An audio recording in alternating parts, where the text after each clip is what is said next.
All right. Hello again, adventures, and welcome to another exciting daily vlog. This is daily vlog number I think it's 225. Numbers are really hard, guys. So today, I'm going to enthrall you with my words, to ensorcel your mind through speech, poetry, and performance. We're going to talk about some Bard stuff. So, if this is your first time checking out this channel, I do lots of weird stuff for my daily vlog. But one of the things I do is I have this series where I go, what is a character class? Insert character class.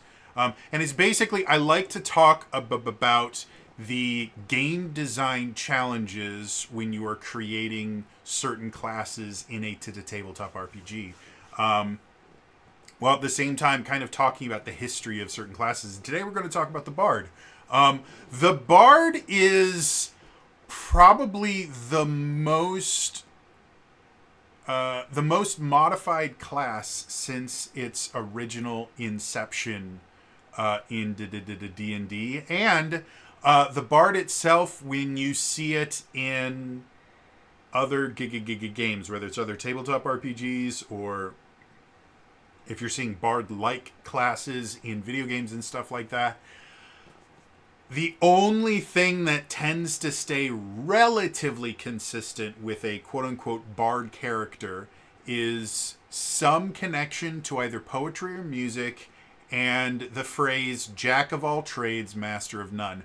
And that's it. Mechanically, the Bard has changed so many different times that being able to define exactly what a Bard is will change basically every decade. 80s bards are different than 90s bards, are different than 2000s bards, they're different than 2010 bards, and are definitely different than the 2020 bards. And it goes on and on and on and on and on. So let's start off, let's talk about the kind of origin of it. And despite the fact that this is kind of geared towards any tabletop RPG in general, I always start with D&D because D&D is where it all started, folks. So the original Bard was actually inspired by, and I think this is one of the things that, it's one of the reasons why the Bard has been defined so many different ways, is because the original inspiration for Bards comes from like 5 or 6 different places. The name actually has a Celtic origin. There's an old Celtic word, bardo, which eventually, when Celtic, the language, eventually evolved into both Scottish and Irish Gaelic, it was turned into bard. And bards effectively were... the rough translations like poet singer. Effectively, bards were storytellers slash history keepers. And this actually goes back thousands of years in history. The first, and technically into prehistory, the first histories that most cultures developed were an oral history, where it was handed down orally to throughout generations, and most cultures and most kind of I can't think of the word. Most villages and things like that, everybody would have someone who was designated to be the lore keeper in some way, shape, or form. It might have been an official title and an actual job. It might have just been, oh, this is the dude that remembers everything. But the idea of keeping your history through oral traditions dates back, again, literally millennia, thousands of years. When we start getting up to the old Celtic word bardo, and then eventually the Scottish and Irish Gaelic bard, They were effectively, again, poet singers. They were poets. They were meant to enter to entertain. And a lot of them had like official jobs. Some bards, like if we look at the Norse skald, which is another term that we see for subclasses of bards constantly in a lot more than did D&D. The Norse skald. Let's try that one more at a time. The Norse skald. Their job was actually to kind of record history and write kind of epic poems and things like that to honor kings and other things like that. That was an official job. Then, in addition to using the word bard and kind of taking inspiration from skalds and bards and things like that, they also took inspiration from the European minstrel. Minstrels were not lore keepers. Minstrels were kind of scoundrels that were talented. Minstrels generally tended to wander. They did a lot of things like busking. Depending on which flavor of minstrel you were talking about, a lot of them were not held in very high regard because they would very often try to earn their way to having a bed at night or something like that through less than altruistic means. They might try to do a performance and see if they can kind of weasel their way into getting paid for it. They might just flirt with the tavern keeper and see if they can't woo their way into a bed, whether that bed was occupied with someone else or not. They might go. They might offer to go and just kill rats for food and lodging for the night. Like, they were not really looked upon incredibly well, simply because they were willing to do really anything in order to get food and lodging. They had no home or anything like that. And so when you kind of combine all these different things to inspire this class, you really have to start going, okay, well, first of all, how are we going to pitch this as a single concrete idea? Second of all, how are we going to design mechanics around it? And that's where things get real weird, folks. So, first time bards show up in D&D. It was AD&D first edition. Original D&D and the basic set did not have a bard in any way. Advanced Dungeons & Dragons first edition mostly didn't have a bard. And what I mean by that was playing a bard was unbelievably difficult. First of all, because of how multi-classing worked.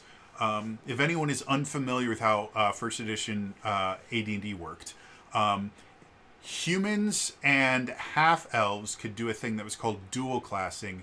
Every other non-human race was limited to what was it called? It was multi-classing or something similar to that. And the way that worked was you were a fighter thief, or you were a thief wizard or something. When you built your character, you technically had two different classes, and every time you took a level, it would kind of alternate, which in first edition AD&D was a bit weird, mostly because different classes leveled up at different. They had different amounts of experience that it took for them to get to higher levels, and so because of that, it was kind of a weird thing to do, because sometimes you would have very quick level ups. If you were like a wizard thief, thieves in general level up very, very, very, very quickly, and so your thief levels would happen super, super quick, and then your wizard levels would happen really, really slow in comparison. Humans and half-elves could do a thing called dual classing, which is effectively you would level up in a certain class and then you would dual class, which would mean you would stop leveling up. You'd never be able to level up in that class again. And all the stuff that you earned, all the abilities, all the hit points and everything, all of that would be locked. And then you would start a new class and you'd level it up. Until your new class hit the level of the first class, you did not get access to any of the abilities from the first class. However, Once you did, you had access to both of them. So dual classing could create some really, really complicated, powerful characters. And one of the other kind of interesting things was all the non-human races actually had an upper limit to how many class levels they could take. So eventually, they would hit an upper little limit. Very similar in 5th edition to where you can't have more than 20 levels spread out among as many classes as you want. But once your overall character level hits 20, you're done. Humans and half-elves didn't have that limitation. And so through the use of dual classing, you could create some really powerful, really interesting characters, but it required a crap ton of work. To become a bard, first you had to be a human or half-elf because they were the only ones that could dual class, and dual classing was the only way you could become a bard. Bards effectively were prestige classes. By another name. They'd eventually, that's what they would call them in the third edition. And I 100% took that from the Wikipedia page, so don't think that's me coming up with anything. The way that you would become a bard in first edition is you would start out as a fighter. But in addition to starting out as a fighter, you had to begin with at least a 15 in strength, at least a 15 in wisdom, at least a 15 in dexterity, at least a 15 in charisma, at least a 12 in intelligence, and at least a 10 in constitution. Those are really high scores, especially in first edition where they didn't use the roll 4d6, drop the lowest. You rolled 3d6, and depending on how nice your dungeon master was, you rolled them in order. So in order to roll above a 15 with 3d6, you have a very, very low chance of doing that. Doing it 4 out of 6 times in a particular order, nearly impossible. So, first of all, it had really, really high starting stat requirements, which is a pain in the ass.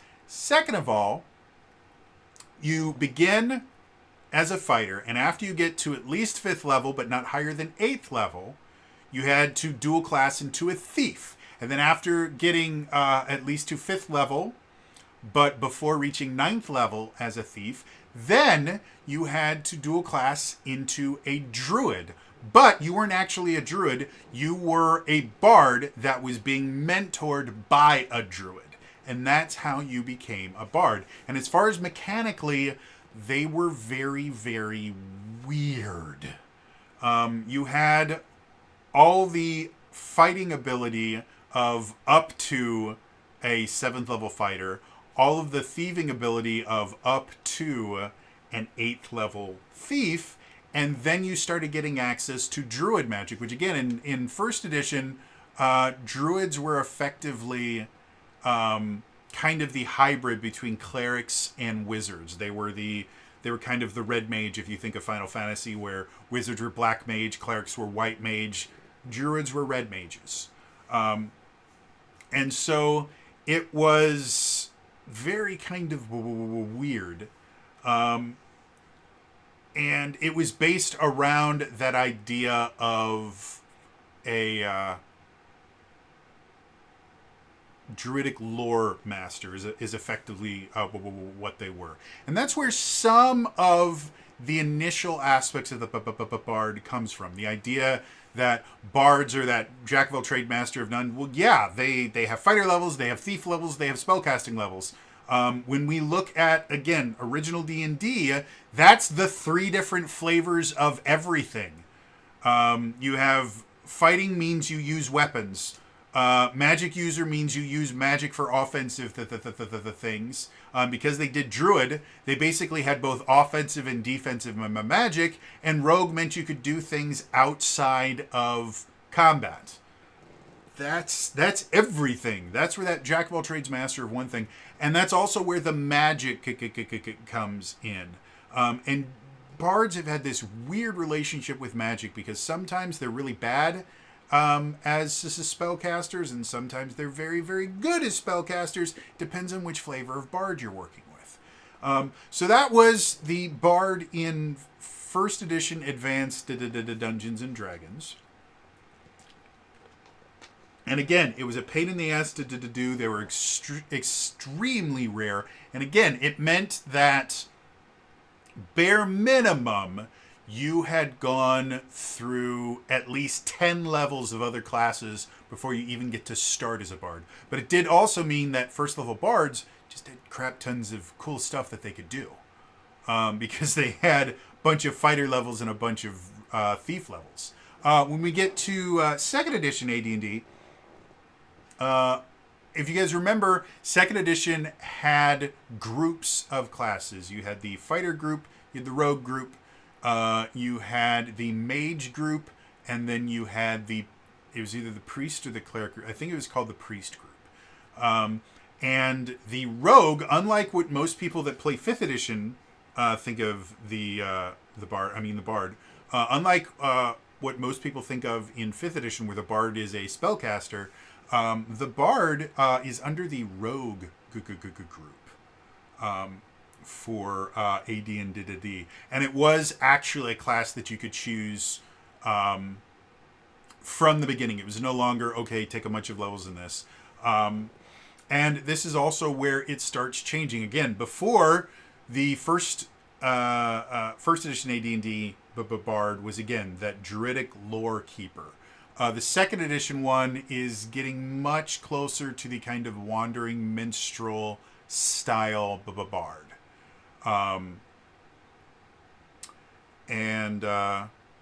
Again, they had limited rogue skills. So they had limited ability to pick locks, detect traps, things like that.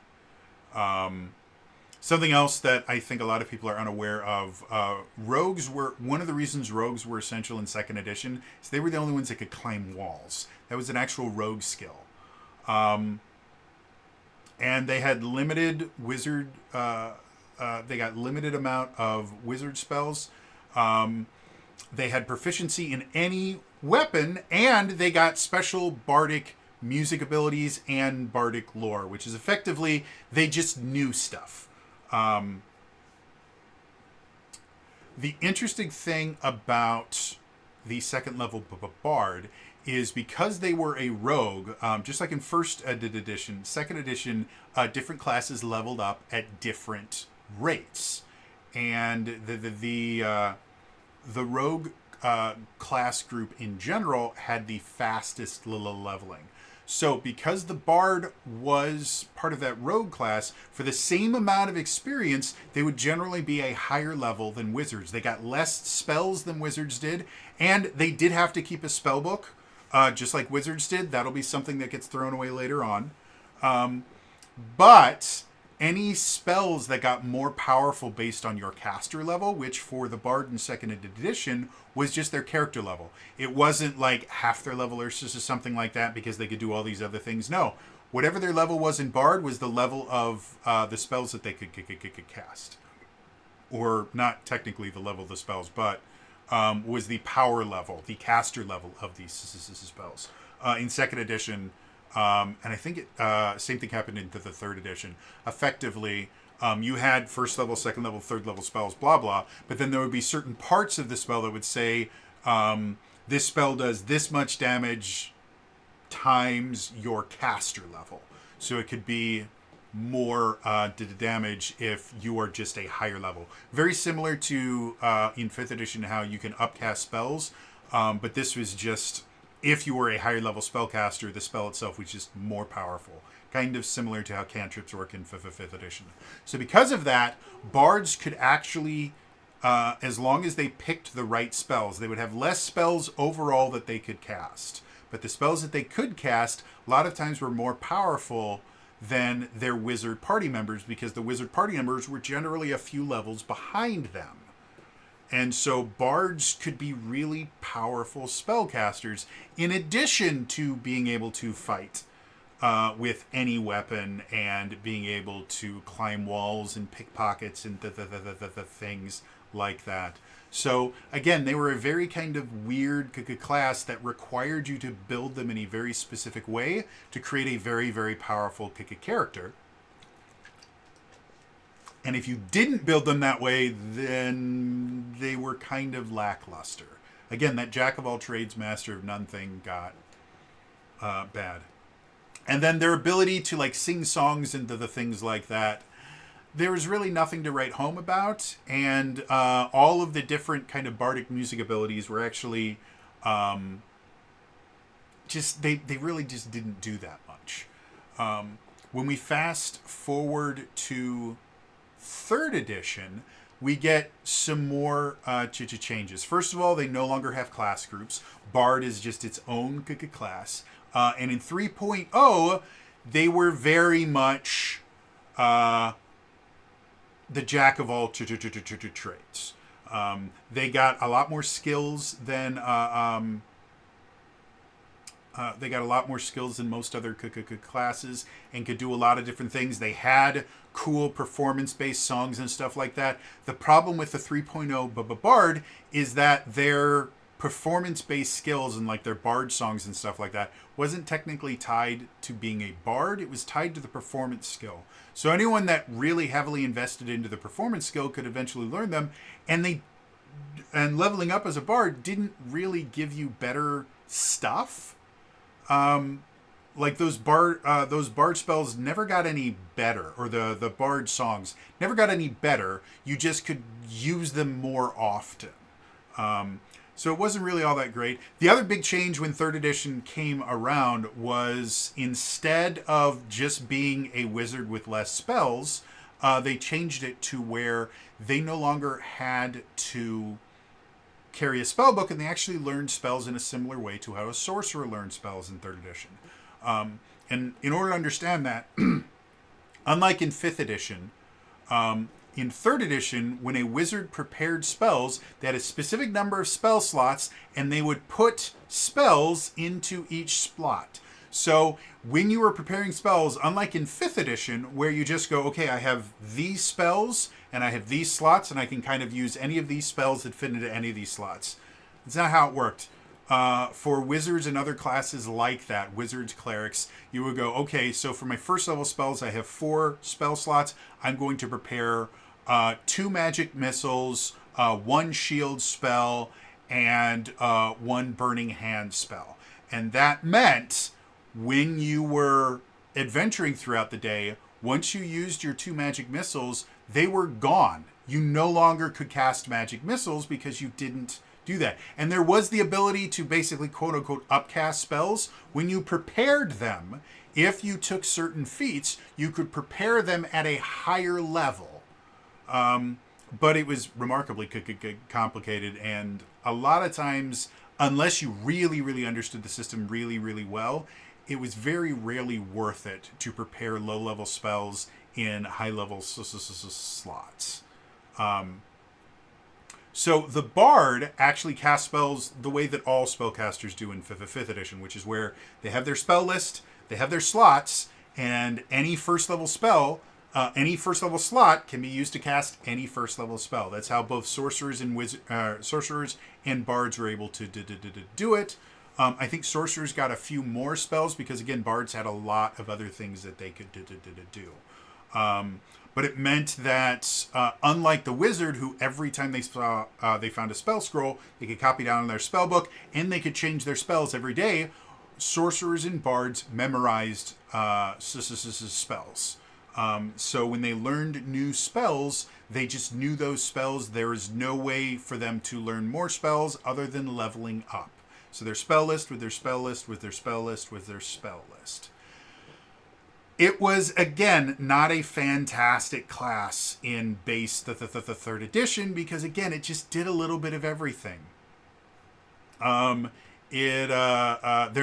bardic knowledge was basically they had a chance to know anything. Again, that master of all, or jack of all trades, master of none, especially in 3rd edition, which really rewarded specialization and things like that, the bard just really wasn't all that great. Fast forward to 3.5, and they make a bunch of changes. Probably the biggest of which was they now can cast spells in light armor. I guess should have mentioned that all the way up until this point, while bards could wear light armor, they could not cast spells in light armor. So 9 times out of 10, if you wanted to use any of the magic ability of your bard, you had to be in robes or something similar to that, street clothes. 3.5 gives them the ability to cast bard spells or in light armor. So at that point, I believe they were the only base class that could cast spells in armor. That would eventually change as they introduced more things, like the Hexblade eventually was able to do that, and a bunch of other things as well. But beginning of 3.5, bards were unique in that, so they're already starting to get something cool. And then they also made some big changes to bardic music. Now, bards had specific songs that were tied to their class. So not anyone could learn these bardic songs that had a high enough performance score. They were specifically tailored to bards. And as the bard leveled up, these songs got better. In addition to that, they added some new high-level bard songs to actually reward bard players for leveling up a bard to higher levels. So now we're starting to see the bard that we're a little bit more familiar with, where they're a pretty powerful caster. They're not quite up to wizards, but they can do that. And they have this big group buff kind of things that they can do through their bardic songs. There's a few other things when we talk about things like favored races and stuff like that I don't want to get into. But suffice it to say, the 3.5 Bard is probably the first version of the Bard that really started to show what kind of niche the Bard could fill that no other classes could, compared to earlier versions of Bards where they were basically there to shore up the inadequacies of the rest of the party. Their job was basically to be the person who's like, oh, none of us can do that? Well, then let the bard do it. Now they were becoming their own little thing. We go to 4th edition, the dreaded 4th edition. Bards were a leader. Again, they brought back the 2nd edition idea of kind of class groups. And those groups were the Defender, which were your tank-style classes. They were designed to take damage and protect the party. You had the Striker. Their job was to kill things. You had the Controller. Their job was manipulation, crowd control, things like that. They were meant to really affect the battlefield in a lot of different ways. Then the final group was called the Leaders, and they were your healers. Clerics were leaders. Bards were in PHB 2, which I actually have the book you can see there. I have the 5th edition Player's Handbook. Right next to it is the 4th edition Player's Handbook 1. And then I think on a shelf lower than that, I have the 4th edition Player's Handbook 2. And that's where they introduced the Bard. And the Bard was an interesting leader because most classes would have their main role. And then depending on the powers that you choose, they could have a kind of sub role. And the sub role for most Bards was Controller. So they had the ability to heal, but they also had the ability to do a lot of kind of buffs and debuffs and control the battlefield. And they were actually a really, really fun class to play in 4th edition. And they played very, very different from Clerics. They played very, very different from all the other leaders. Another really fun leader to play was the Warlord. It was a fighter that could heal, folks, and it was massively fun to play. Yeah, the 4th edition version of the Bard again really started to cut its teeth into this. This is a unique class that can do very unique things. And then we get to the 5th edition Bard, which is probably what most people view Bards as, even when you're looking at them in other games and things like that. Despite the fact that the 5th edition Bard has only existed since around 2014, the 5th edition Bard took inspiration from how Bards had been shown in so many other places, and they kind of standardized it. The bard now is a full caster, so they are a highly magic focused class that also has some of those rogue abilities to be really good at a lot of different skills. And they have songs that allow them to buff their teammates and do other things. In 5th edition, they specifically call it Bardic Inspiration, but they will also learn other songs and things like that. And the thing with bards in 5th edition, and bards across the board nowadays, is the idea that instead of like wizards, where they will say the magic words and use their powerful wand and shoot something, bards will kind of speak magic into being, whether it's from singing a song, reciting a poem, doing a dance. Their magic is very much linked to an art form in some way, in some shape or in some way. So that's kind of where the history of the bard takes us. Oh, and like inspirations for the bard were things like Will Scarlet. If you're familiar with,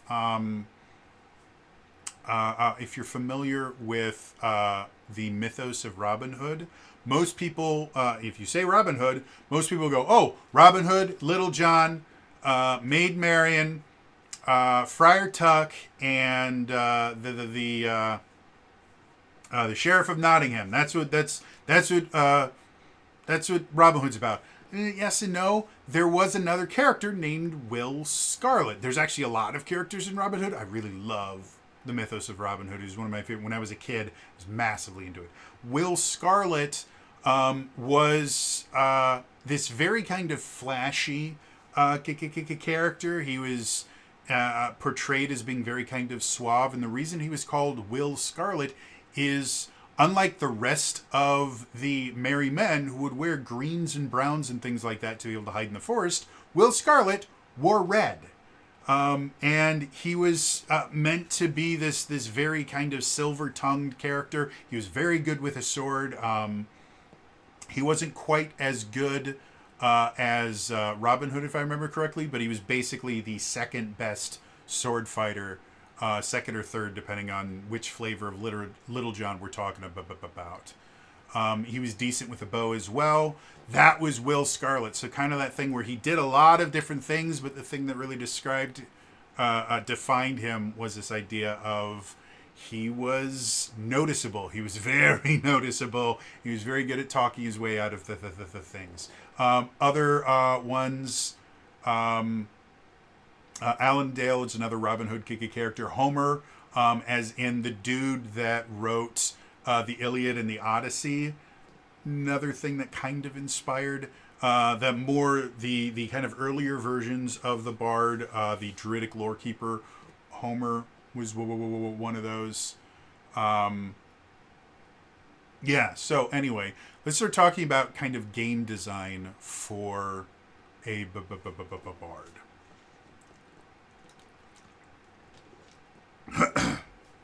So, when we're talking about designing a bard class for a tabletop RPG, again, the problem that you run into, my mouth is just so dry right now.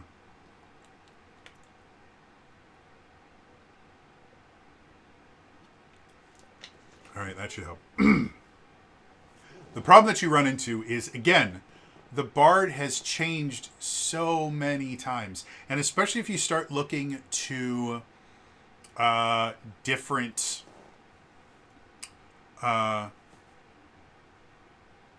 if you start looking outside the world of D&D, the bard has changed a lot. And there are some flavors of bard that are very kind of martial focused, that have a little kind of touch of magic put in there. There are some flavors of bard that are very, very magic focused, that have a little bit of martial flavor thrown in there. There are some bards that are very kind of utilitarian, where they're very skill based and they're not really the greatest fighters in the world. And so if you're creating a bard class, you really have to kind of start by going, okay, well, what are we going to create our bard around? And I think despite how 5th edition went with a bard, which again is a perfectly fine way to create a bard. And I like the 5th edition bard, but I don't like the 5th edition bard because I like playing bards. I like the 5th edition bard because I can turn the bard into a lot of different really interesting characters. I had a podcast for like a month and a half, and I had a buddy of mine named Jeff come on, and he came on. We talked about kind of homebrewing stuff for the bard, and he specifically chose the bard because the bard in 5th edition is almost completely defined by their subclass, because each bard subclass massively changes how you play your bard. And so the bard itself in 5th edition is this wonderful kind of canvas that you can paint your own class onto. There are limitations, obviously, but there's so many different kind of versions of a bard that you could create in 5th edition. And from a game design standpoint, it's cool, don't get me wrong, but it doesn't really feel like a quote-unquote bard. Like the College of Swords bard, to me, isn't really a bard. It's a really cool kind of sword mage style character where they can blend sorcery and combat, and they can do a lot of really cool, flashy combat maneuvers. They're really, really awesome. I'm not saying it's a bad class, but it's not something I think of when I hear the word bard. So, as far as designing a tabletop RPG bard, I think the one thing that has been congruent through all of this, when we talk about the entire history of the bard, is their link to poetry and performance. So I think if we are going to define a bard and create a bard in a tabletop RPG, I think the first thing you need to do, which is where I think Dungeons and Dragons seems to drop the ball more often than not when dealing with bards, is you need to start with the performance. You need to start with poetry, music, dance, whatever you're going to link your bard to. I think it needs to start with that.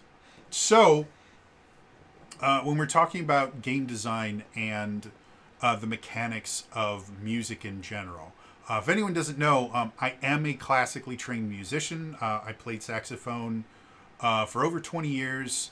I took private lessons for the majority of the time I was playing. I literally, as I was cleaning my room, I found all of the medals that I won in high school from a thing called Solo and Ensemble, which I despised. But it was basically a music competition that happened every single year. And if you were involved in music at all in high school, you were not just expected, you were required to go to Solo and Ensemble and try and get medals. Now, you weren't competing against other people in Solo Ensemble. You were just getting graded. But I have a ton. Like the vast majority of my medals are golds, which doesn't mean that much. It means that I played well. Some of them were for being in jazz band. Some of them were being a saxophone soloist or part of a saxophone group. Quite a few of them were vocal as well because I started doing vocal things.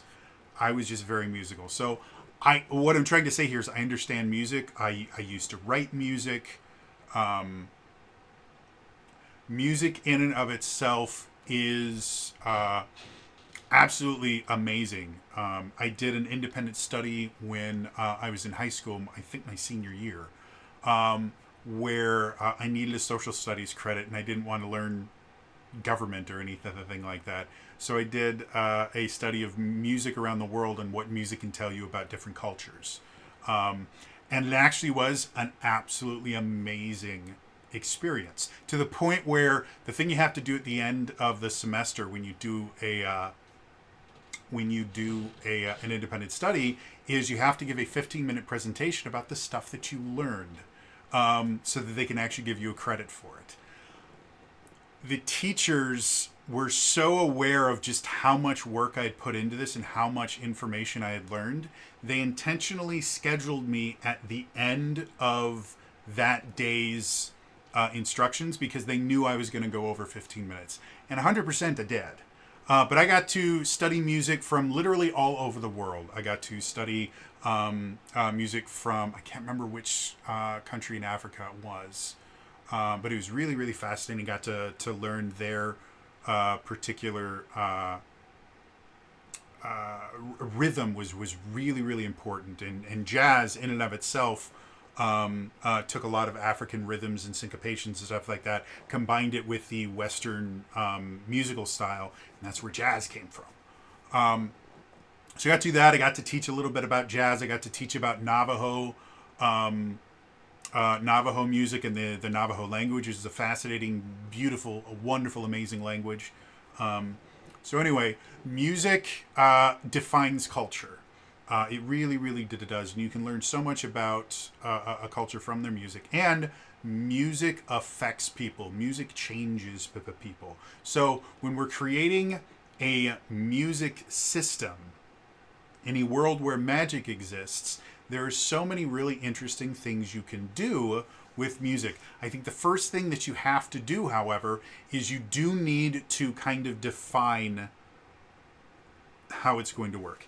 If you're going to have your bards limited to oral traditions, meaning song, speech, spoken poetry, things like that, then the first thing you need to do is create a system where sound travels in some way, shape, or form. Could be as simple as anytime you use this ability, it only affects people that can hear you or can understand you. And that means you're probably going to need a language system in your game. What I mean by that is, if you don't have like multiple languages in your game, you just kind of do the Star Trek thing where everybody speaks English. It's perfectly fine. That's how the vast majority of people play most tabletop RPGs. The idea of languages coming in and making things difficult or interesting, the vast majority of people just don't do that very often because it's a bit of a hassle. So if you want to create a system where, everybody just understands each other, and that's all we're going to do about that, it's not a bad thing. However, if you're going to have a character whose abilities are built on the idea of not only people being able to hear them, but people being able to understand what it is that they're saying, that will massively change how the character plays. Really good example. Your party is fighting against a bunch of orcs. You have spoken with the orcs before starting the fight. You know that they speak English, and they obviously speak Orcish, or whatever their primary language is. So anything the bard does involving music that would affect anyone that can understand it, the orcs are going to be able to understand. However, you also know that in this particular tradition, orcs are the sworn enemies of elves. And so orcs in general not only don't speak Elvish, they actively avoid learning anything about it. So in that particular instance, if the bard knows Elvish and the rest of the party knows Elvish, then the bard can speak their poetry, sing their songs in Elvish, and only affect the party. In addition, if no one in the party speaks Orcish, but the bard does, and the enemies do, that means the bard can specifically target enemies that by saying their poetry or singing their songs specifically in Orcish. You can see how adding languages into the things like that and tying the abilities of the bard to the idea that a character has to be able to understand you can mean that the bard can kind of hyper-focus particular things. If each character has a language that only they and the bard can speak, then bards can quite literally single target particular abilities by simply going, well, the halfling is the only person in the party other than me that speaks halfling. Or the only other person, or there's two people that speak, our tanks all speak Dwarvish. So anytime I'm singing a song that I want to buff our tanks with, I sing it in Dwarvish. Without creating a massively complicated web of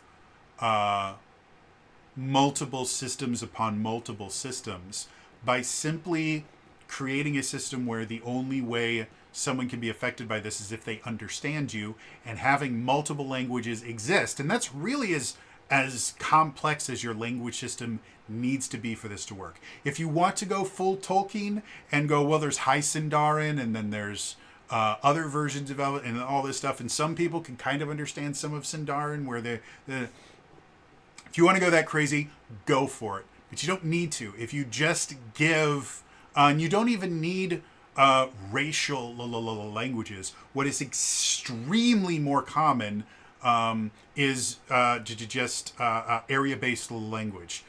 Things like, can't remember if it's Cantonese or Mandarin. It might be both of them. I think both of them are. In China, there are literally hundreds of different languages that are spoken. However, correct me, whoever understands actual Cantonese or Mandarin better than I do, one of those, I think it's Cantonese, is actually a collection of languages. There are a bunch of separate languages that are similar enough that if two people technically speak two different flavors of Cantonese, they can understand each other for the most part, but they're still different languages. Whereas someone speaking Cantonese that only speaks Cantonese, talking to someone who only speaks Mandarin, they're not going to be able to understand each other because they're just not there. And the reason that there's so many different flavors of Cantonese is because each little area would have their own language, and it would kind of evolve within that area. And then throughout wars and other things like that, and migrations and other interesting things like that, the languages would kind of meld together and stuff like that. So instead of having to sit there as like, well, we're going to have the Orcish language and the half-elf language and all that, that's a common fantasy trope. You're more than welcome to do that. You can just as easily go, okay, this is the northern language, this is the southern language, this is the eastern language, this is the western language, this is the central language of this particular country. And then this country has two languages that they speak. The upper and lower class, because that's another extremely common thing where throughout history, where rich people will actually speak. Technically, a lot of times it's the same language, but the colloquialisms and things like that are so vastly different that it becomes very, very difficult for a higher class person and a lower class person to be able to understand each other. So it's just as easy, if you don't want to deal with racial languages and stuff like that, it's just as easy as like, this is how they speak in the north, this is how they speak in the south. Come up with a word for it. It could even just be northern common, southern common, eastern common, western common, central common. And you can decide how close or how different they are. But the easiest thing that you can do is just pick geographic areas, say they speak this language here, and just name languages. And then you've got this whole collection of languages. And then the thing that can make your bard as effective as possible is, if you're going to tie things to language, give the bard a shit ton of languages that they get to learn.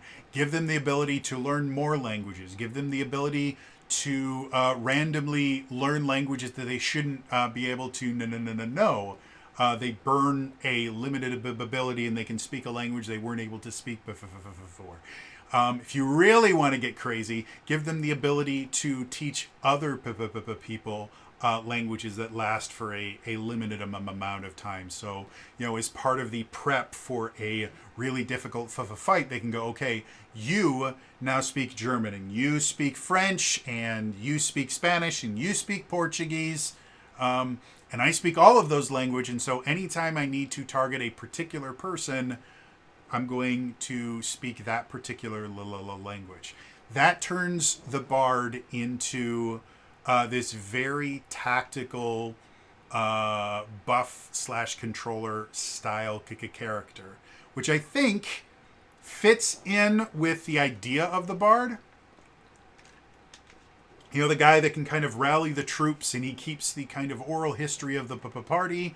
And again, when you look at things like Norse skalds, like their job was to God, my brain is just not working. What's the word I want? They were their job was to ensconce in history the legend of rulers and the things like that, make them effectively immortal through song. You know, that 100%, add magic to that, you have a really, really cool, interesting class that you can wear, and then also give them some other abilities. Now, at the same time, spoken art is not the only kind of art there is. Another really, really big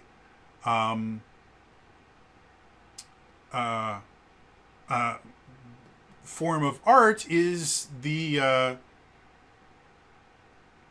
is movement, is dance, is choreography, things like that. So bards can just as easily be dancers as they are singers. And if you're going to create bard dances, which I still think fits into the idea of a bard, though not quite as well as the idea of the spoken bard, simply because again history and all that stuff. It still gives them the ability to do interesting things, because the idea of movement somehow affecting the magic, you can tie it to, well, a creature has to be able to see you. So in the idea of a bard that is a movement-based bard, that is a dance bard, the thing that they need to have in addition to these songs or dances that they can perform is they need to be able to control who can see them and who can't. So simply giving them the ability to move a lot could mean that they can move behind cover so that only their party could see them, or they could move to a spot where their party couldn't see them but the enemy could see them, and that would give them the ability to target. In addition, giving them the ability to force people to look at them or force people not to look at them through limited resources and things like that would vastly increase the bard's ability to do very interesting, fun things. Then the final thing that a bard could do is simply to create things that block line of sight.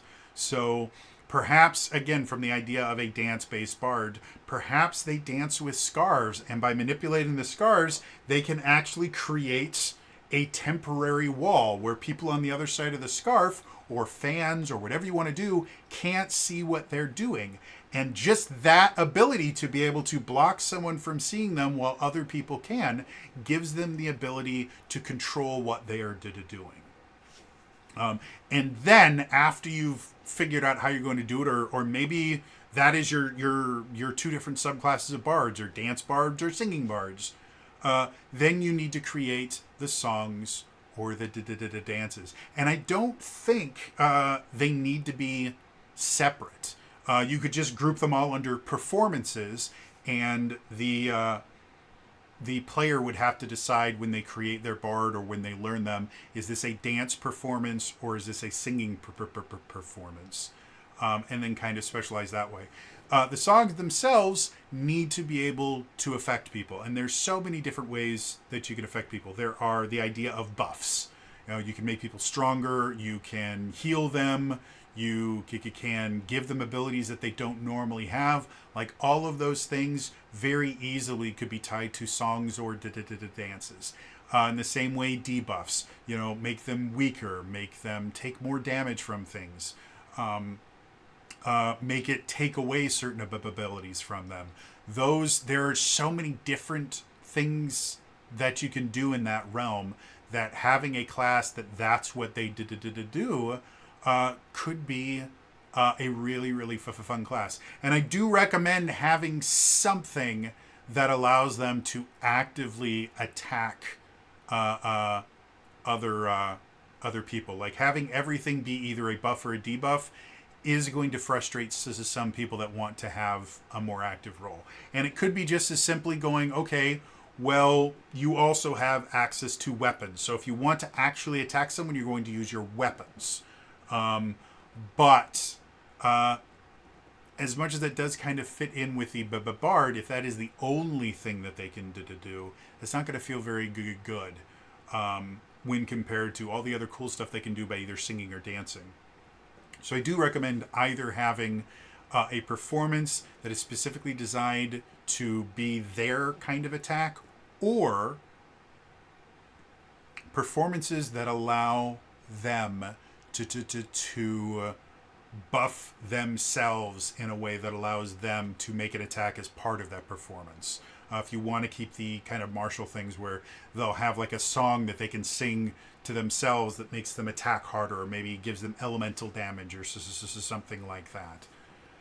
That could work just as easily and make them still feel special, make them still feel very, very unique, without needing to design, system upon system upon system. Really all we're talking about here is a line of sight system for movement based bards, which should already exist in your game, and then a language system and a hearing system for verbal based bards, which again, hearing system should technically already exist, and a language system is not a particularly complicated thing to create.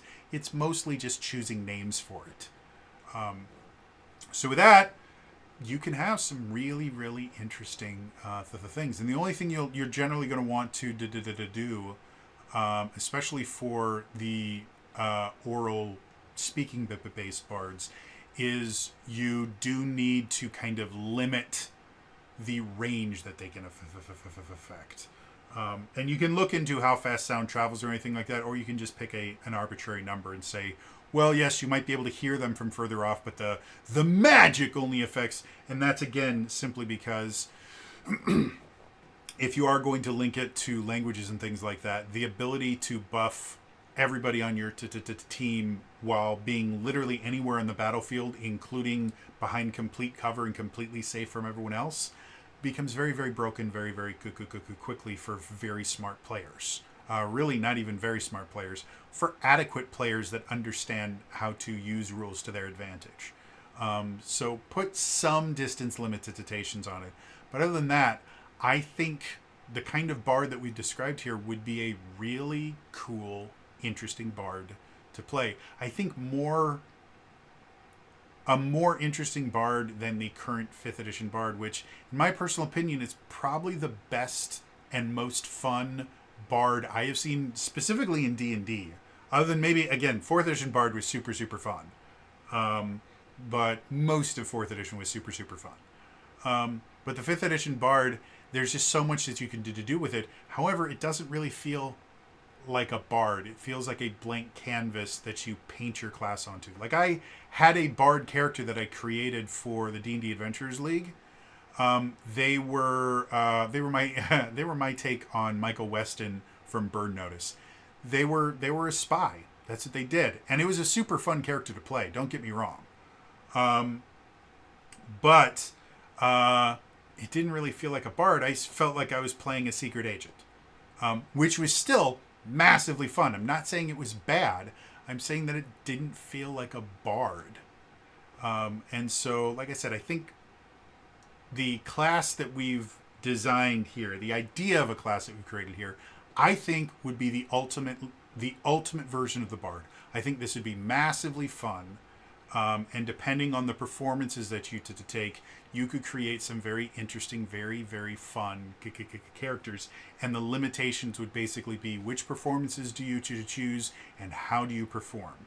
And then everything else would be just kind of customizing the class, maybe picking particular weapons that you enjoy using and stuff like that. Stuff that would already be covered under the stuff that you had designed for your fighter class. So I'm interested to hear from you guys, though. What do you think? First of all, what do you guys think about the bard in general? I know it's been the kind of redheaded stepchild of D&D since its inception, and even the 5th edition bard is still looked down upon by a lot of people. So what are your opinions on bards in general, and what do you think of this version of the bard that we've created here, this idea of a bard that we've created here. Let me know in the comments down below. Otherwise, again, that is all for me today. I will see you guys in the next time. All right? Bye-bye.